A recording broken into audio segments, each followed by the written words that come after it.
Olá, eu sou a professora Thaís Seida e hoje nós vamos trabalhar a aula do 9º ano sobre métodos de separação de misturas, aula 1. Para a gente começar, é importante recordar o assunto trabalhado anteriormente, sobre o estudo da formação dos sistemas. Os sistemas eles podem ser classificados de acordo com a sua composição ou com seu aspecto visual. Se eu levar em conta a composição, eu tenho os sistemas de substância pura e as misturas.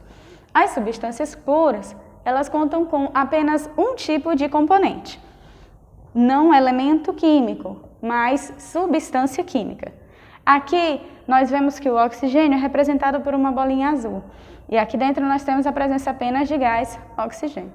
No caso da mistura, eu tenho mais de um componente, ou seja, mais de um produto ou ingrediente nesse sistema. Aqui eu tenho a presença de gás oxigênio, gás carbônico e água. Você observa que a formação das moléculas são diferentes, tá? O que vai denominar ou caracterizar a mistura. Se eu levar em conta o aspecto visual, eu vou classificar um sistema como homogêneo ou heterogêneo. Os sistemas homogêneos apresentam apenas uma fase, que é o aspecto que eu consigo visualizar. Eu vejo uma coisa só. Por exemplo, misturo o leite, que é branco, com o café, que é preto, ele vai ficar marrom. Mas eu não consigo ver na xícara um pedaço que está o leite e o pedaço que está o café. Eu vejo apenas uma fase. No caso do sistema heterogêneo, eu vejo duas ou mais fases. Aqui a gente pode dar o exemplo de um copo de água no estado líquido com pedras de gelo. Eu vejo duas coisas, o líquido e a pedra. É um sistema heterogêneo. Eu vou ter substâncias puras com aspecto visual de uma fase, substâncias puras com aspecto visual de duas ou mais. E posso ter uma mistura com aspecto de apenas uma fase e misturas com mais de duas fases, certo? Agora sim a gente começa a separação das misturas. Aqui nós vamos iniciar a separação das misturas heterogêneas, ou seja, aquelas em que eu vejo duas ou mais fases. As primeiras separações estudadas são as de sólido com sólido. Primeiro processo, catação. Do verbo catar, eu cato, tu catas e a gente tira, levando em conta o aspecto visual. Esse é um processo manual, tá?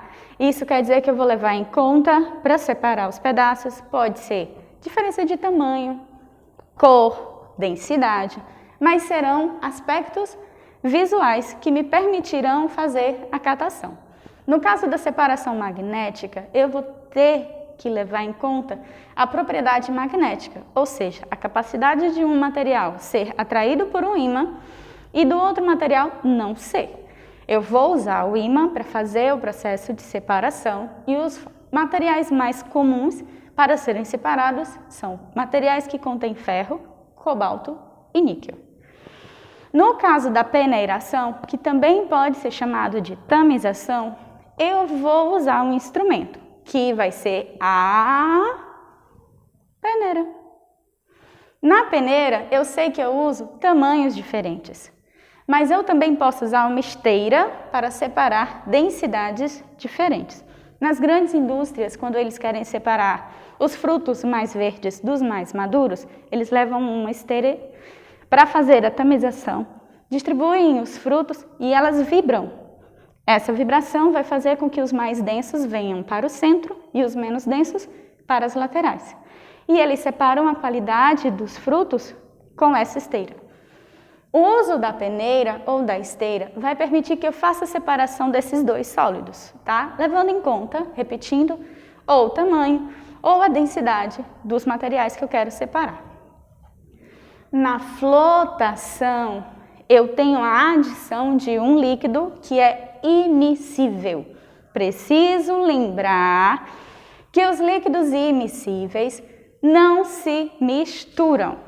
Esse líquido imiscível precisa ser imiscível aos dois sólidos da situação. Quando eu colocar esse líquido imiscível, Como eles têm uma diferença de densidade, o mais denso vai ficar no fundo do recipiente e o menos denso vai ficar na superfície do líquido. Aqui eu tenho um exemplo. Observa que as partículas pretas e as vermelhas estão misturadas. Quando eu adiciono a água e mexo, as partículas vermelhas menos densas vão para cima e as partículas pretas mais densas ficam embaixo. Vou repetir, esse líquido precisa ser imissível, porque se ele for miscível, ou seja, se ele misturar com algum dos sólidos, eu não vou ter flotação. Eu vou ter uma dissolução fracionada. Amor, olha lá, português. Dissolução vem de dissolver. Dissolver vem de misturar. Se é fracionada, matemática, é só um pedaço. Eu vou misturar um pedaço dessa mistura. Nesse caso, eu tenho uma adição de um líquido miscível a apenas um desses sólidos. O outro não pode dissolver. Se dissolver, não vai separar. Então, eu coloco a água, por exemplo, um dos líquidos vai se dissolver e o outro vai permanecer. Aqui eu tenho bolinhas vermelhas e bolinhas pretas, certo? As bolinhas pretas são miscíveis à água, as vermelhas não. Quando eu acrescentar a água, as bolinhas pretas vão se diluir e vão ser separadas das bolinhas vermelhas. Vou reforçar, se eu tenho um líquido immiscível, as duas substâncias é uma flotação, mas se ela for miscível a uma dessas substâncias, eu tenho uma dissolução fracionada. A levigação é o último método de separação entre dois sólidos, certo? Na levigação, eu utilizo como cargo-chefe a diferença de densidade entre os materiais que eu quero separar. É obrigatório o uso de água corrente. Esse método é utilizado nos garimpos. Coloca-se mercúrio, que se fixa ao ouro, tornando essa mistura, a amálgama, mais densa. Usa-se um balaio, que ele permite a entrada da água corrente e ele vai girando esse balaio. O que for menos denso vai ser levado pela água corrente e o mais denso, que neste caso é a amálgama, mercúrio fixado no ouro, vai ficar no fundo do recipiente. Vale lembrar que esta técnica é altamente poluente, porque parte do mercúrio neste processo pode ser levado pela correnteza e mercúrio é altamente tóxico, tá bom? Não façam isso em casa. Quando eu tenho um sólido e um líquido misturados em uma mistura heterogênea, ou seja, eu vou conseguir ver o sólido, eu vou conseguir ver o líquido, eu posso separar por três formas. A decantação, essa palavra vem de descansar, eu vou simplesmente deixar esse refratário paradinho e ao descansar, o sólido vai para o fundo do recipiente e o líquido fica em cima. Eu separo visualmente, mas não fisicamente. Eles ainda estão no mesmo pote, no mesmo refratário, porém separados visualmente. No caso da centrifugação, eu preciso utilizar um equipamento, que é a centrífuga. Ela vai forçar o sólido para o fundo. Ele é utilizado para análises em laboratório. Coloca-se no tubo de ensaio, tampa-se, ele deita e gira. Assim não, assim, forçando o sólido para o fundo do tubo de ensaio. O último método de separação entre um sólido e um líquido é a filtração, que eu vou usar, deixa eu ver, um filtro. Esse filtro ele pode ser de papel, ele pode ser de pano, tá? E ele vai fazer com que o sólido permaneça no filtro e o líquido vai passar. O último tipo de mistura heterogênea é entre dois líquidos. Eu vou usar um processo que eu já falei, que é a decantação. Ou seja, voltando aqui, decantação, deixe os líquidos descansarem.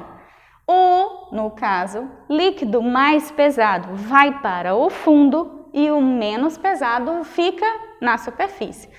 Para fazer esta decantação, eu utilizo um recipiente, um equipamento de laboratório específico, que é o funil de separação, também chamado de funil de Brom. Ele é um refratário de vidro, certo? Que tem uma torneirinha aqui embaixo. Quando eu colocar a mistura aqui dentro e deixar descansar, haverá separação dos dois líquidos. O mais denso fica embaixo, o menos denso fica em cima. Eu vou utilizar a torneirinha para abrir devagarzinho e permitir que esse líquido mais denso seja separado do líquido menos denso. Quando acabar o verdinho, fecha a torneirinha. Então, fechando. Para sólidos sólidos, catação, separação magnética, peneiração, flotação, dissolução fracionada e levigação. Para sólidos e líquidos, decantação, centrifugação e filtração. E quando eu tenho dois líquidos, apenas a decantação. Beijo, meus amores!